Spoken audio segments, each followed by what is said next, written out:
Selamat jumpa, sahabat praktisi laboratorium, dengan saya Yulia Kantasubrata.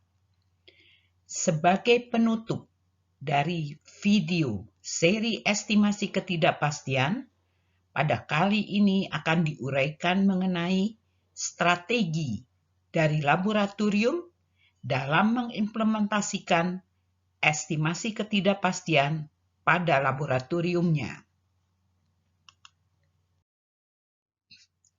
Dari semua klausul dalam ISO IEC 17025-2017, kebanyakan laboratorium pengujian menganggap permasalahan seputar butir 7.6, yaitu evaluasi ketidakpastian pengukuran relatif lebih sukar atau lebih rumit dibandingkan butir-butir lainnya.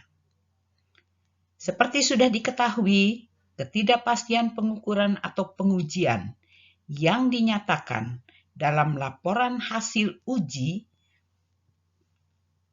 akan memberikan kepada pelanggan atau klien ataupun pengguna data rasa percaya diri akan hasil uji yang diberikan.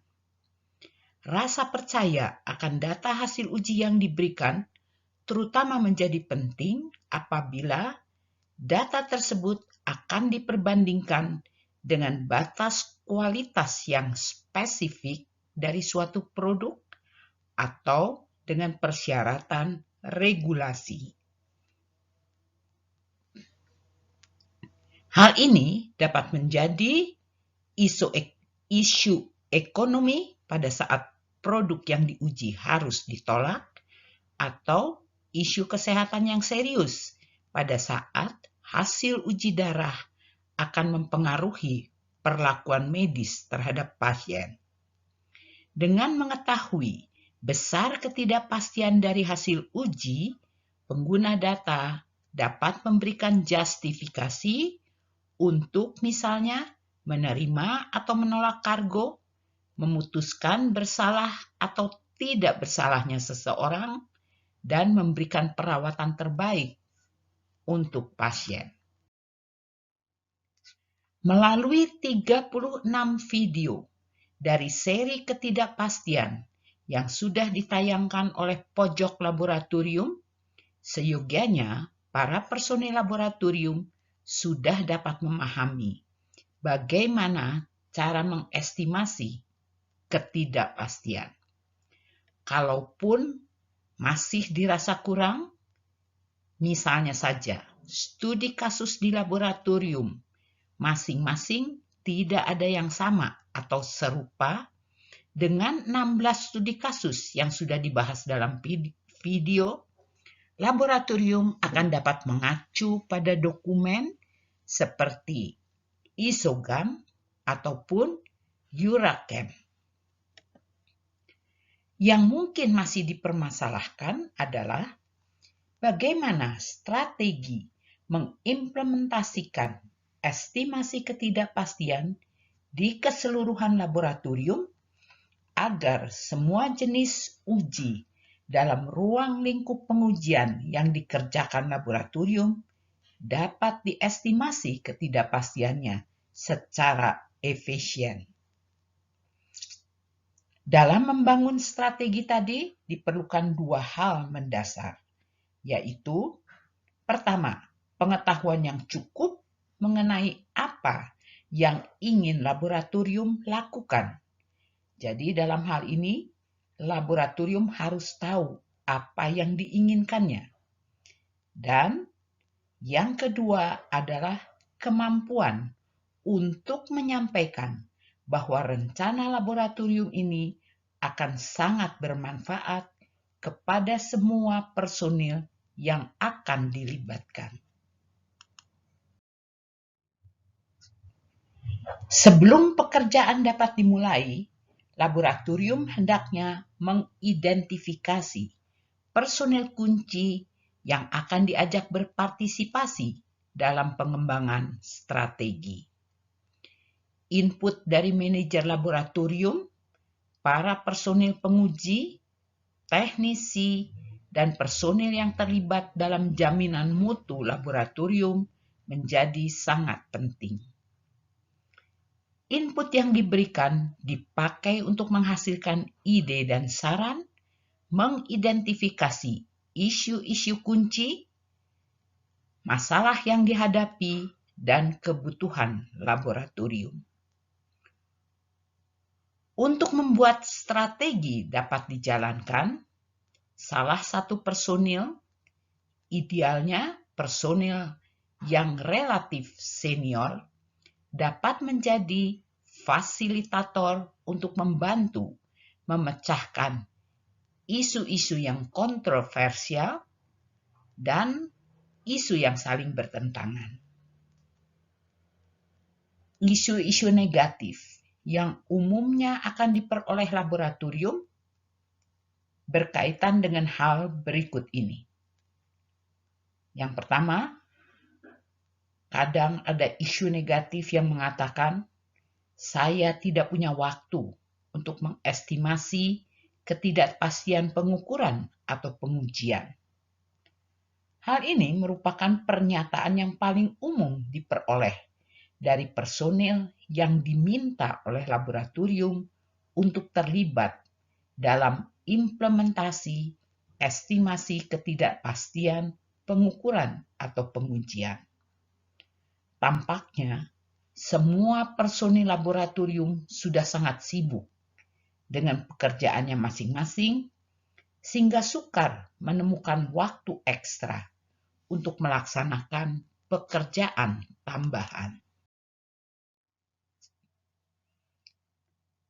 Kebanyakan personil laboratorium berpendapat bahwa setidaknya untuk mengimplementasikan estimasi ketidakpastian di laboratorium harus dilakukan penelitian ilmiah sebelum hal tersebut dapat dijalankan. Pendapat di atas tidak benar. Apabila laboratorium menggunakan metode standar dengan komponen ketidakpastian yang sudah teridentifikasi, atau laboratorium menggunakan metode standar yang memberikan data repeatabilitas dan reproducibilitas, seperti contohnya metode standar ASTM, laboratorium tidak lagi perlu melakukan penelitian ilmiah dalam kaitannya dengan penetapan dari ketidakpastian hasil uji. Yang perlu dikaji hanya apakah informasi yang tersedia tadi berasal dari intrareproducibilitas atau dari data statistik suatu percobaan atau dari program uji profisiensi. Juga apabila laboratorium menggunakan metode non-standar, di mana tidak ada pernyataan mengenai presisi metode, laboratorium tidak perlu mengestimasi lewat semua faktor yang memberikan kontribusi pada ketidakpastian. Sebagai penggantinya, laboratorium dapat mengestimasi ketidakpastiannya dengan membuat daftar dari hanya faktor yang memberikan kontribusi penting saja. Akan tetapi, memang pada awalnya semua faktor yang relevan harus pertama-tama diinventarisasi dan kemudian disaring apakah faktor-faktor berkontribusi signifikan atau tidak. Di bawah ini diberikan suatu studi kasus bagaimana alur pemikiran yang dipakai untuk mula-mula menginventarisasi faktor yang relevan diperhitungkan dan kemudian menyaring faktor yang tidak berkontribusi signifikan sehingga akhirnya dapat dihilangkan. Studi kasus yang akan diuraikan adalah penetapan kolesterol dalam minyak dan lemak yang berasal dari tumbuhan dan hewan. Prinsip penetapannya, minyak tumbuhan dan lemak hewan terdiri terutama dari trigliserida yang disaponifikasi dengan jalan refluks menggunakan KOH beralkohol. Ke dalam sampel hasil saponifikasi dimasukkan internal standar betulin. Bagian yang tidak tersabunkan yang mengandung sterol kemudian diekstraksi dari campuran dengan cara partisi menggunakan ether. Kolesterol dan internal standar betulin diisolasi dari bagian yang tidak tersabunkan dengan kromatografi lapis tipis. Isolat yang mengandung kolesterol dan betulin kemudian diderivatisasi sebelum dianalisis dengan GC, kromatografi gas. Jumlah kuantitatif kolesterol dalam sampel diperoleh dengan membandingkan luas puncak kolesterol dengan luas puncak betulin melalui rumus berikut ini. Konsentrasi kolesterol dalam miligram per 100 gram adalah AC ini luas puncak kolesterol dalam sampel dikalikan RF adalah respon faktor, dikalikan IS adalah berat internal standar betulin dalam miligram yang ditambahkan ke dalam sampel, dibagi dengan AB. AB adalah luas puncak internal standar betulin, dikalikan dengan M adalah berat sampel dalam gram, dikalikan R, dan R adalah recovery.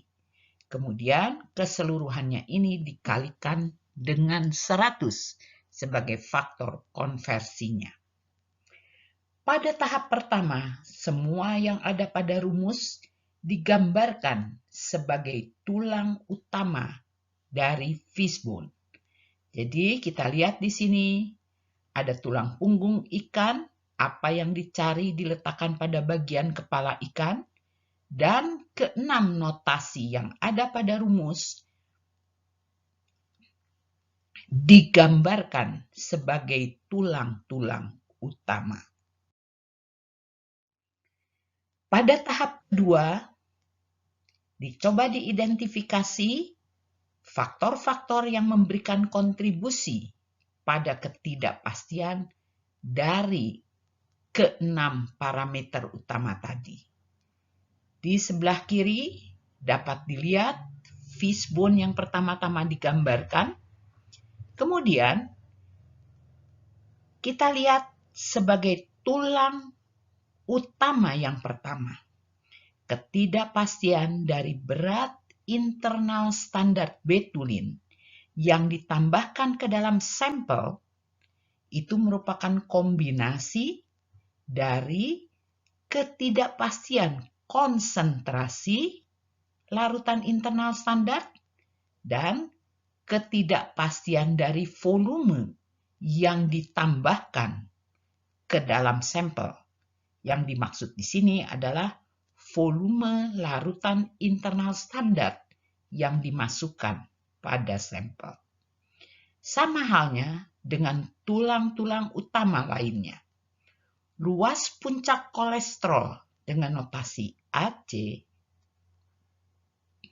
merupakan kombinasi, ketidakpastiannya merupakan kombinasi dari ketidakpastian berat sampel M, ketidakpastian respon detektor, ketidakpastian dari volume injeksi, dan ketidakpastian dari integrasi puncak.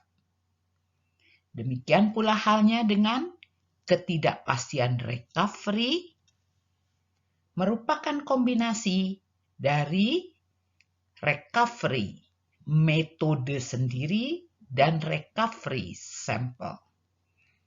Recovery sampel datang dari apabila sampel yang diuji mempunyai matriks yang berbeda-beda.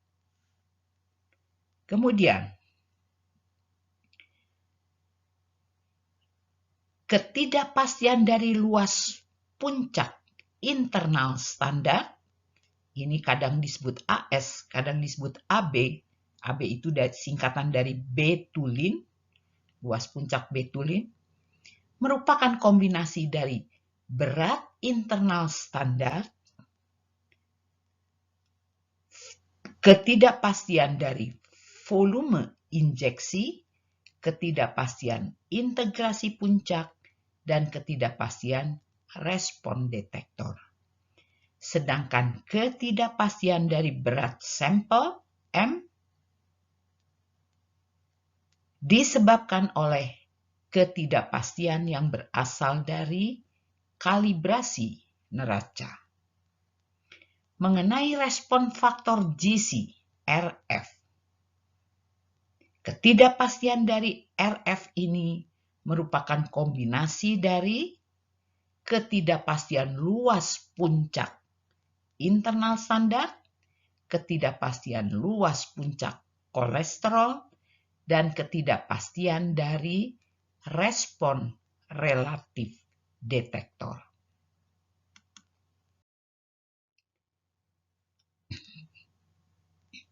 Untuk beberapa dari faktor ketidakpastian yang ditambahkan pada tahap kedua, dimungkinkan untuk mengidentifikasi ketidakpastian lain yang memberikan kontribusi.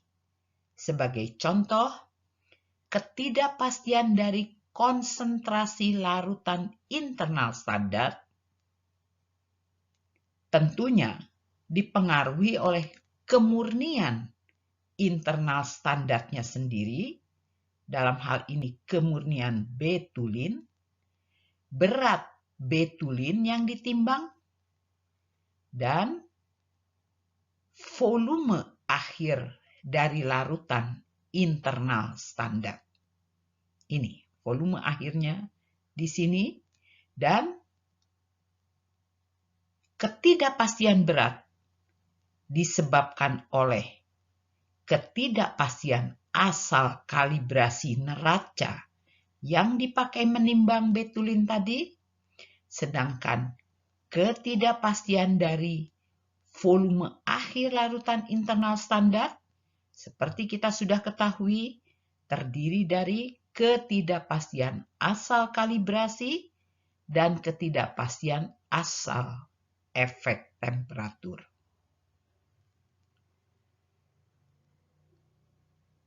Pada penimbangan dan pengukuran volume juga dapat diidentifikasi sumber ketidakpastian. Seperti misalnya tadi sudah dikatakan bahwa ketidakpastian dari berat berasal dari ketidakpastian asal kalibrasi neraca yang digunakan untuk menimbang berat tersebut. Sedangkan ketidakpastian asal volume dipengaruhi oleh selain ketidakpastian asal kalibrasi, juga ketidakpastian asal efek temperatur. Hal yang sama berlaku untuk ketidakpastian dari recovery metode dan recovery sampel. Untuk percobaan recovery metode, ketidakpastiannya berasal dari banyak duri-duri yang menyumbang ketidakpastian di sini, antara lain dari internal standarnya, dari luas puncak kolesterol, luas puncak betulin dari berat sampel dan dari respon faktor. Karena rumus ini semua yang masuk di dalam menetapkan recovery. Recovery adalah C observe dibagi C yang ditambahkan.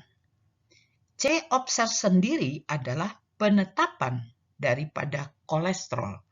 Oleh karena itu, ini semua berpengaruh pada ketidakpastian recovery metode. Belum lagi karena di dalam metodenya ada proses derivatisasi, akan ada pula ketidakpastian asal derivatisasi. Juga di dalam metode ada isolasi. Oleh karena itu akan ada ketidakpastian dari efisiensi isolasi.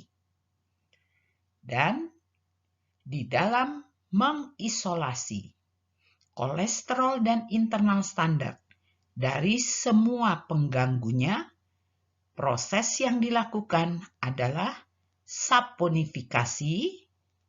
Dengan demikian ada ketidakpastian asal proses saponifikasi, ada juga ketidakpastian asal ekstraksi, proses ekstraksi dari bagian yang tak tersabunkan. Dan seperti tadi diuraikan bahwa untuk memisahkan kolesterol dan internal standar dari semua matriks digunakan kromatografi lapis tipis. Oleh karena itu, ada di sini ketidakpastian yang berasal dari proses pemisahan menggunakan TLC. Untuk recovery sampel, tentunya sampel bisa berbeda-beda dan pasti ada ketidakpastian asal efek matriks daripada sampel dan ketidakpastian yang disebabkan oleh adanya perbedaan antara konsentrasi analit dan konsentrasi internal standar. Jadi RS adalah konsentrasi internal standarnya. Berikutnya,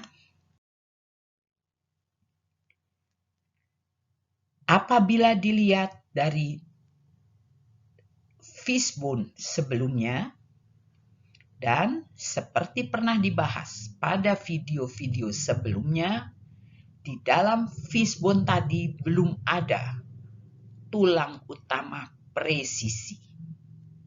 Meskipun presisi tidak ada pada rumus, tapi tulang presisi harus selalu ditambahkan.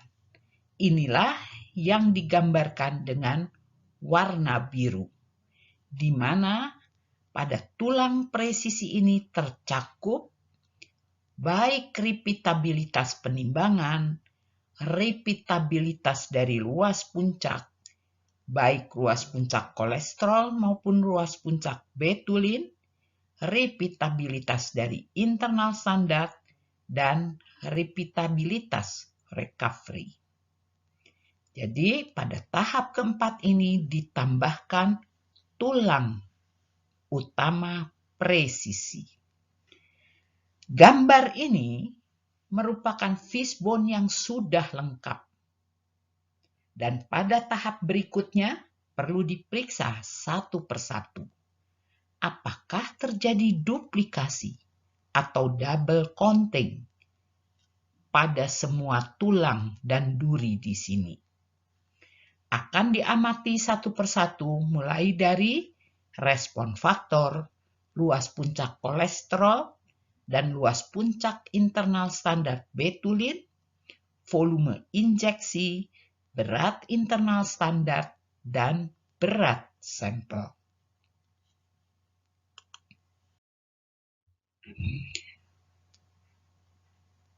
Dalam metode dipersyaratkan bahwa untuk menghitung konsentrasi kolesterol, memang respon faktor GC selalu dihitung sama dengan 1. Akan tetapi, meskipun dihitung sama dengan 1, tetap akan ada ketidakpastian RF terkait asumsi ini. Dengan cara yang sama, akan ada ketidakpastian terkait recovery, meskipun recovery di sini pun diasumsikan sama dengan 1. Ketidakpastian RF tampak ada di beberapa tempat dalam fishbone di sebelah kanan. Perhatikan semua tanda panah berwarna biru. Pertanyaan yang perlu dijawab adalah, apakah ketidakpastian RF yang sudah dimasukkan ke dalam ketidakpastian recovery di sini ada RF, mewakili juga ketidakpastian RF yang ada pada 3 tempat lainnya. Karena perhitungan kolesterol dari percobaan recovery juga mensyaratkan RF sama dengan 1, maka dapat disimpulkan tidak perlu ada tambahan estimasi ketidakpastian. Apa artinya? Ini berarti RF dapat dihilangkan, RF lainnya itu dapat dihilangkan, diwakili hanya oleh RF yang ada sebagai duri pada recovery metode. Nah, bagaimana halnya sekarang dengan luas puncak? Di sini ada luas puncak kolesterol AC, luas puncak betulin AB atau AS, di sini didefinisikan AB, di sini AS, padahal keduanya sama. Kemudian kita lihat juga ada luas puncak kolesterol ini, ada juga luas puncak internal standar.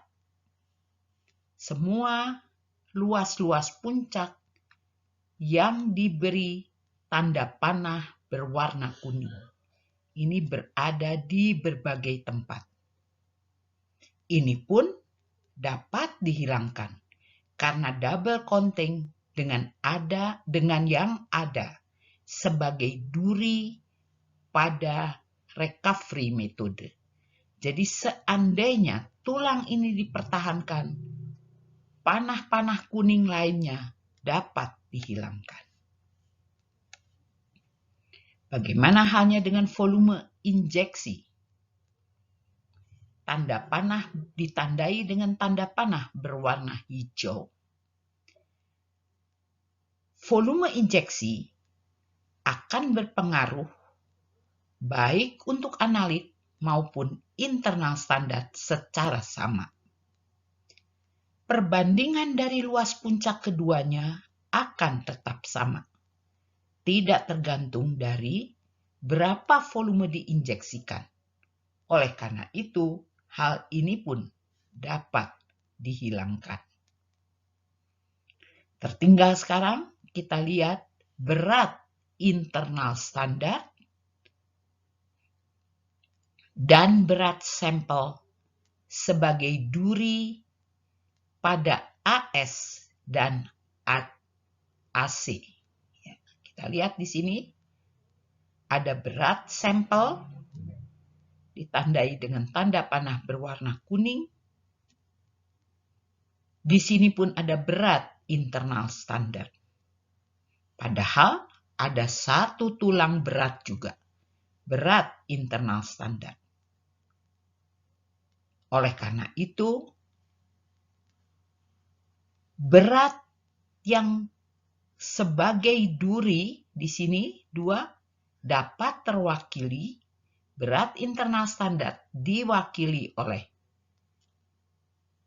tulang utama berat internal standar, sedangkan berat sampel yang kecil ini diwakili oleh tulang utama berat sampel. Jadi ini pun double counting.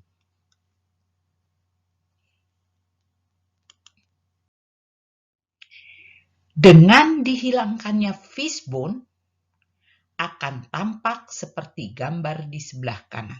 Jadi tadi tulang-tulang dari RF kita hilangkan, maka fishbone akan tampak seperti gambar ini.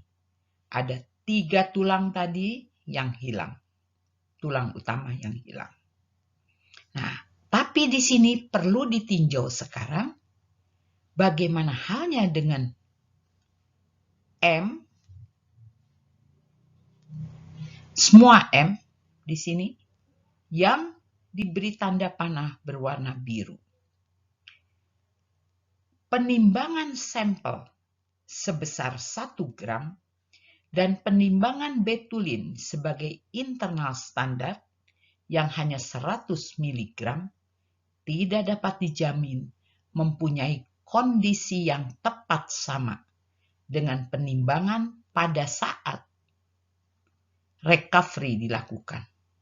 Oleh karena itu, evaluasi ketidakpastian terhadap parameter berat ini tetap harus dipertahankan, harus dibuat terpisah. Nah, ketidakpastian yang tergambarkan pada fishbone di sebelah kanan merupakan fishbone yang sudah disederhanakan, memuat hanya faktor-faktor ketidakpastian yang harus diperhitungkan untuk mengestimasi ketidakpastian dari konsentrasi kolesterol. Baik, setelah melihat contoh melalui suatu studi kasus, secara bagaimana alur pikir harus diimplementasikan, uraian dari video ini akan dikembalikan pada pokok bahasan terkait isu-isu negatif. Isu negatif lain yang sering kali diperoleh laboratorium adalah saya tidak tahu dari mana harus memulai mengestimasi ketidakpastian. Hal ini dapat dimengerti karena memang begitu banyak komponen ketidakpastian yang harus ditelusuri atau ditinjau sehingga timbul pertanyaan dari mana memulainya. Seyogianya hal ini tidak akan menjadi masalah sepanjang seluruh personil laboratorium bertekad untuk bekerja sama.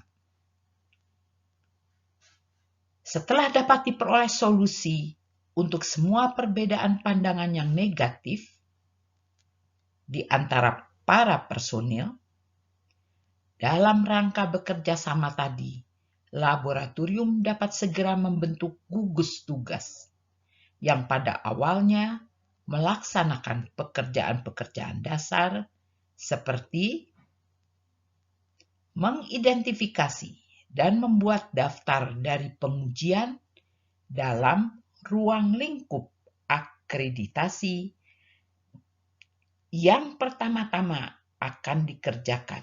Jadi membuat skala prioritas mana dulu yang akan dikerjakan. Sebaiknya memang dimulai dari pengujian yang paling mudah.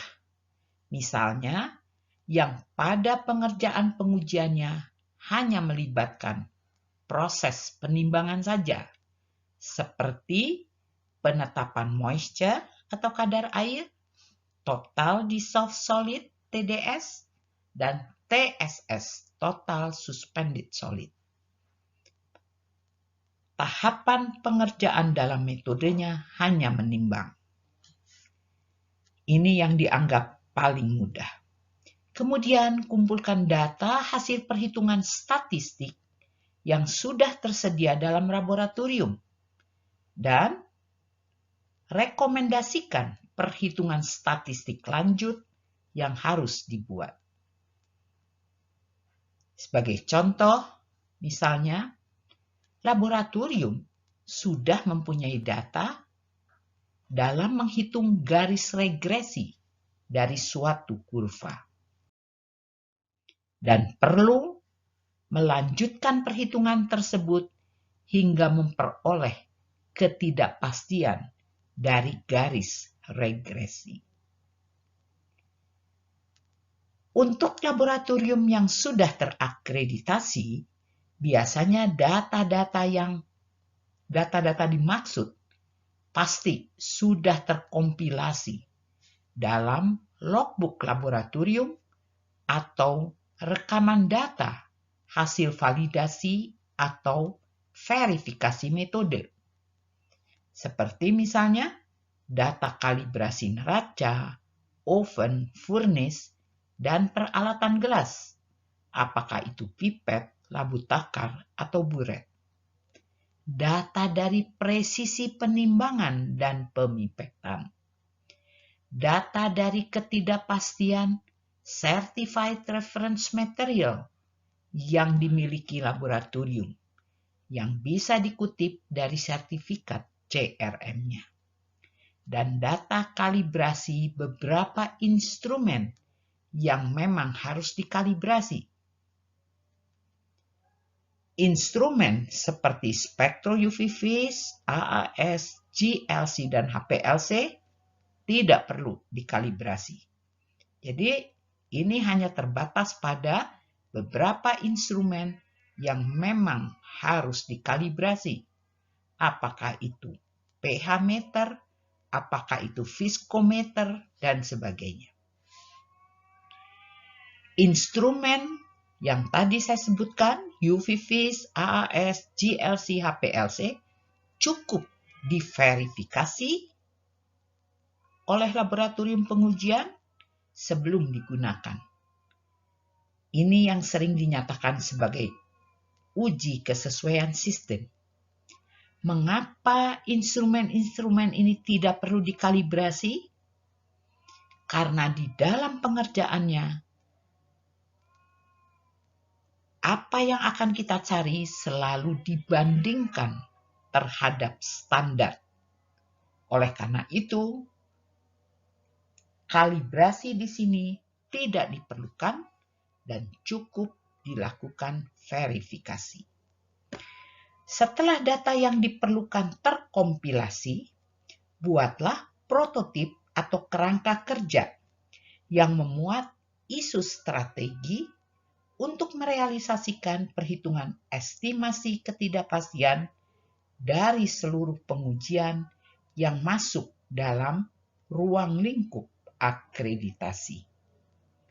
Kerangka kerja ini dapat diajukan oleh manajer laboratorium kepada atasannya sekiranya dalam implementasi pekerjaan ini laboratorium membutuhkan tambahan biaya. Misalnya untuk membeli CRM, mengkalibrasi peralatan, atau membeli software yang diperlukan.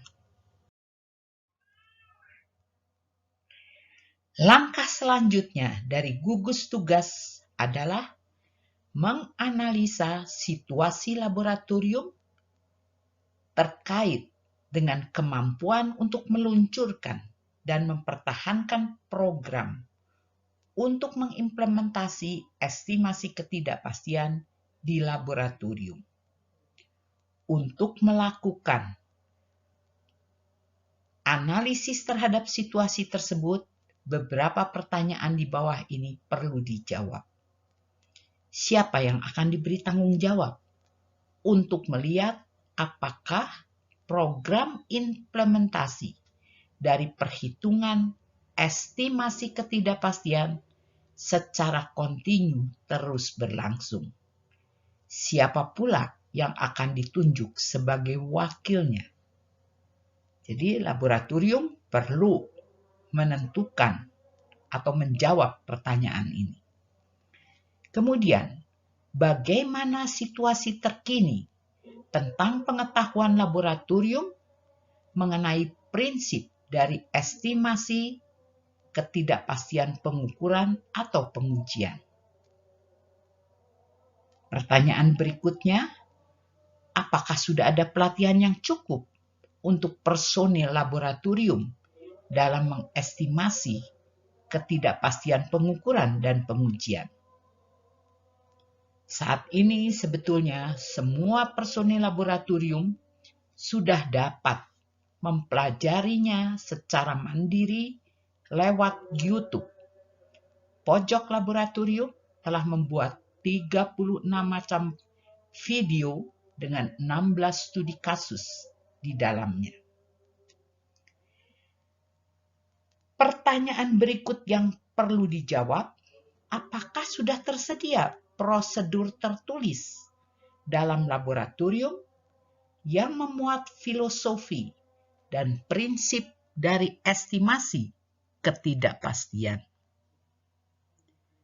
Apakah laboratorium perlu mempekerjakan personil tambahan? Dalam mengantisipasi adanya tambahan pekerjaan apabila kelak estimasi ketidakpastian diimplementasikan secara menyeluruh. Dan yang terakhir, apakah laboratorium membutuhkan biaya tambahan dari manajemen agar realisasi dari program implementasi terpenuhi? Misalnya saja, menambah komputer dalam laboratorium agar personil dengan leluasa dapat menggunakan Microsoft Excel untuk keperluan implementasi pengukuran atau estimasi ketidakpastian ini.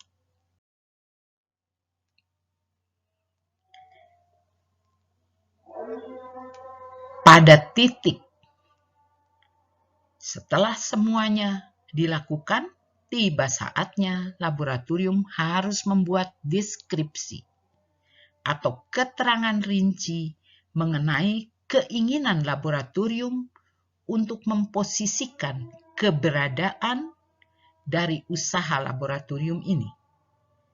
Deskripsi tadi harus secara jelas dan jujur menguraikan analisis tentang kekuatan dan kelemahan dari kemampuan personil atau teknisi laboratorium. Apabila dirasakan personil laboratorium tidak dapat mempelajari estimasi ketidakpastian secara mandiri melalui YouTube misalnya, maka utarakanlah bahwa pelatihan tambahan dibutuhkan. Kemudian manajer mutu atau siapapun yang diberi tanggung jawab oleh laboratorium untuk menyiapkan dokumen mutu harus segera mengambil inisiatif untuk menyiapkan formulir-formulir yang diperlukan pada perhitungan ketidakpastian dari berbagai komponen dasar pengujian, seperti misalnya menimbang, mengukur volume, atau mengukur temperatur. Bagian dari mendeskripsikan situasi yang diinginkan ini merupakan cara untuk melihat masa depan laboratorium. Bagaimana laboratorium akan terlihat apabila strategi untuk mengimplementasikan estimasi ketidakpastian ini sukses? Apa yang akan dikatakan orang luar mengenai laboratorium berikut layanan jasa pengujian yang diberikan oleh laboratorium? Karenanya, laboratorium harus menyediakan bagi organisasinya pernyataan visi yang menggambarkan prestasi dan bukan tampilan luarnya, bukan gedungnya, bukan peralatannya, tapi kemampuan di dalam menghasilkan data hasil uji yang baik.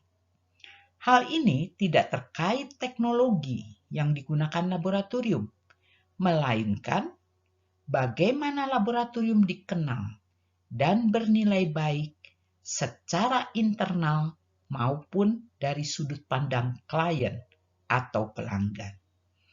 Pernyataan visi yang sederhana sudah cukup baik untuk maksud ini. Setelah dilakukan analisa mengenai situasi sebenarnya dalam laboratorium, gunakanlah strategi sebagai berikut. Buat para manajer senior mendukung implementasi dari estimasi ketidakpastian. Hal ini biasanya tidak akan menimbulkan masalah apabila memang manajemen mendukung akreditasi laboratorium. Setelahnya, para manajer laboratorium dapat menjual semua hal yang positif dari pernyataan ketidakpastian yang disandingkan bersama data hasil uji. Hal kedua, tugaskan personel laboratorium yang cukup senior untuk mengawasi implementasi dari estimasi ketidakpastian ini agar sukses. Personel yang dipilih tentunya harus fasih dalam aspek-aspek teknis dari estimasi ketidakpastian dan berinteraksi baik dengan semua personil lab, karena yang bersangkutan perlu menyelusup masuk di antara personil untuk menyelesaikan pekerjaan. Idealnya perlu pula ditunjuk salah seorang dari petugas mutu yang mendampingi sebagai asisten, karena petugas mutu ini dapat mempunyai akses ke berbagai dokumen mutu dan data kalibrasi yang memang diperlukan pada perhitungan estimasi ketidakpastian. Butir yang ketiga, selenggarakan in-house training bagi semua tingkat personil teknis laboratorium, termasuk yang melakukan pekerjaan pengujian di laboratorium. Mengapa harus semua personil yang berkaitan dengan pengujian? Karena personil-personil inilah yang merupakan personil pamungkas dalam menetapkan angka penting dari ketidakpastian di belakang hasil uji yang diperoleh. Personil pamungkas merupakan personil terbaik yang mengetahui situasi sebenarnya dalam pengujian tertentu. Personil pamungkas dapat memberikan justifikasi profesional jika komponen ketidakpastian tertentu terlalu besar untuk dapat diabaikan.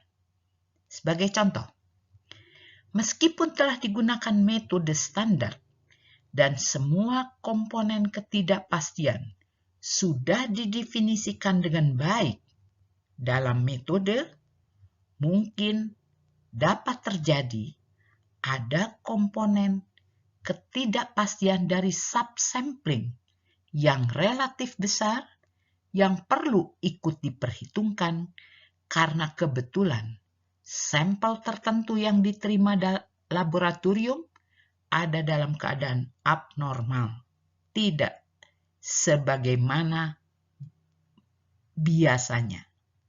Dalam hal ini ada faktor heterogenitas sampel yang harus diperhitungkan. Yang terakhir, siapkanlah dalam komputer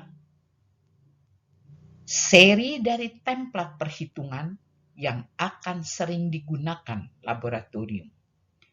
Akan lebih baik apabila template tersebut dapat dihubung silangkan dengan lembar kerja dari perhitungan sebenarnya dari ketidakpastian untuk pengujian tertentu.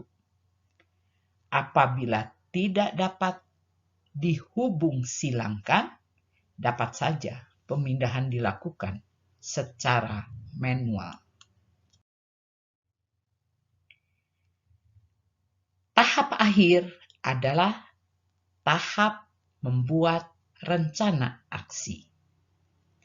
Tahap ini merupakan tahap implementasi dari strategi yang sudah direkomendasikan sebelumnya melalui rencana aksi yang komprehensif, menyeluruh. Di sini, taktik yang spesifik diuraikan serinci mungkin sehingga setiap personel yang terlibat mengetahui betul apa yang harus dilakukannya. Bayangkan suatu laboratorium yang mendapat restu dari para manajer senior, mendapat dukungan fasilitas dari pimpinan laboratorium, dan mempunyai kumpulan personel laboratorium yang terlatih. Maka, laboratorium dapat melanjutkan aksinya. Pada tahap pertama, siapkan template Microsoft Excel untuk menghitung ketidakpastian dari seluruh peralatan laboratorium yang sering digunakan. Gunakanlah password untuk memproteksi spreadsheet, kecuali untuk sel-sel aktif yang akan digunakan untuk memasukkan data eksternal sebagai input. Template dimaksud adalah misalnya template untuk menghitung ketidakpastian dari proses penimbangan menggunakan neraca laboratorium, atau template untuk menghitung ketidakpastian dari proses pengukuran volume menggunakan peralatan gelas, atau juga template untuk menghitung ketidakpastian berat molekul yang didasarkan pada ketidakpastian berat setiap atom yang menyusun molekul sesuai tabel dari IUPAC. Dapat juga dibuat daftar dari ketidakpastian asal proses penimbangan dari semua neraca analitik yang dimiliki laboratorium pada satu halaman spreadsheet. Laboratorium tentunya memiliki beberapa neraca analitik. Apabila ditemukan bahwa ketidakpastian dari semua neraca tersebut hampir sama, maka dapat diambil nilai ketidakpastian yang paling besar sebagai wakil dari semua neraca yang dipunyai laboratorium. Tentu saja harus ada personil yang tugasnya selalu memperbaharui spreadsheet ini setiap kali dilakukan kembali rekalibrasi terhadap neraca. Siapkan juga template untuk menghitung ketidakpastian garis regresi SY_X dan ketidakpastian dari konsentrasi hasil plotting pada kurva kalibrasi SX untuk setiap kurva kalibrasi yang biasa dikonstruksi pada pengujian seperti AAS, ICP, UV Phase, HPLC, GC, dan lain-lain. Template juga dapat disediakan untuk berbagai teknik dasar yang biasa dikerjakan, seperti penyiapan larutan standar dengan normalitas atau molaritas yang diketahui, ataupun teknik pengenceran yang dilakukan beberapa tingkat. Dokumentasikan ringkasan dari ketidakpastian pengukuran mencakup pula yang sudah diperoleh dari teknik dasar di atas. Hal ini akan berguna pada saat perhitungan estimasi ketidakpastian pengujian dibuat. Apabila laboratorium mengikuti metode standar dengan sungguh-sungguh serta kompeten, dan komponen ketidakpastian telah diidentifikasi dalam metode tersebut, dokumentasikan juga hal ini dalam lembar kerja. Apabila ada data statistik yang tersedia untuk pengujian tertentu dalam program uji profisiensi, dokumentasikan juga presisi intermediate dan reproducibilitas dalam bentuk standar deviasi relatif pada lembar kerja. Tahap kedua, jika pada pengujian tertentu didasarkan pada prosedur pengujian non-standar, jadi maksudnya pengujiannya itu didasarkan pada metode yang bukan standar atau didasarkan pada metode standar kuno tanpa menyebutkan presisi dan akurasi, maka laboratorium harus membuat daftar dari semua komponen ketidakpastian secara bertahap. Hal ini yang sudah digambarkan dalam studi kasus yang tadi diuraikan di muka. Pindahkan semua komponen di atas ke dalam sebuah lembar kerja, spreadsheet, dan buat rumus perhitungan pada spreadsheet yang sama. Proteksi spreadsheet dengan password untuk mencegah kemungkinan terhapus atau mencegah adanya kelalaian yang tidak disengaja. Biarkan terbuka sel-sel yang aktif untuk diisi apabila data sebenarnya tersedia. Jika pengujian merupakan metode standar dengan komponen ketidakpastian yang teridentifikasi atau metode standar dengan pernyataan dari akurasi dan presisinya, tugas laboratorium dapat menjadi lebih sederhana. Laboratorium hanya tinggal mengutip standar deviasi reproducibilitas sebagai komponen ketidakpastian terbesar dan mempertimbangkan faktor-faktor lain seperti homogenitas dan stabilitas sampel. Sama seperti diuraikan di atas, buatlah spreadsheet yang terproteksi, memuat semua informasi dan rumus perhitungan. Sebagai kesimpulan dari uraian ini, pemahaman akan metode perhitungan estimasi ketidakpastian itu hanya merupakan sebagian dari strategi untuk mengimplementasikan estimasi ketidakpastian dan meletakkan sistem tersebut pada tempatnya di laboratorium. Bagian yang paling sukar adalah bagaimana cara mengimplementasikannya dengan mudah dan efektif.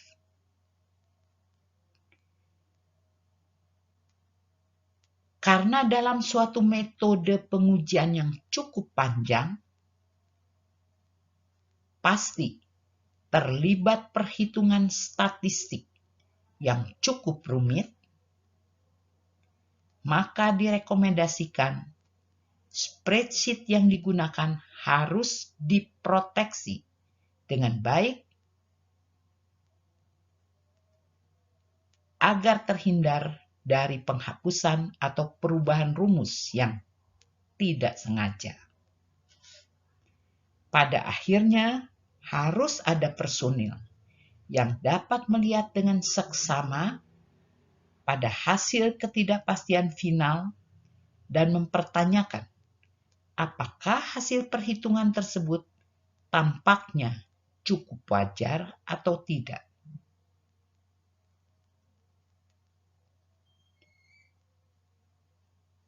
Praktisnya, secara umum dapat diperkirakan untuk suatu metode pengujian yang reproducible, ketidakpastian diperluas dengan tingkat kepercayaan 95%, tidak boleh melebihi 10% dari hasil uji, kecuali apabila hasil uji yang diperoleh dekat dengan nilai limit deteksi.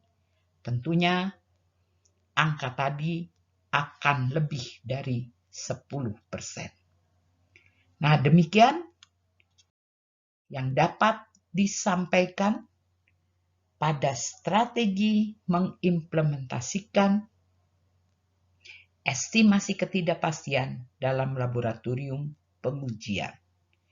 Mudah-mudahan apa yang telah disampaikan dapat bermanfaat dalam menunjang pekerjaan sehari-hari di laboratorium. Sampai jumpa di video yang akan datang.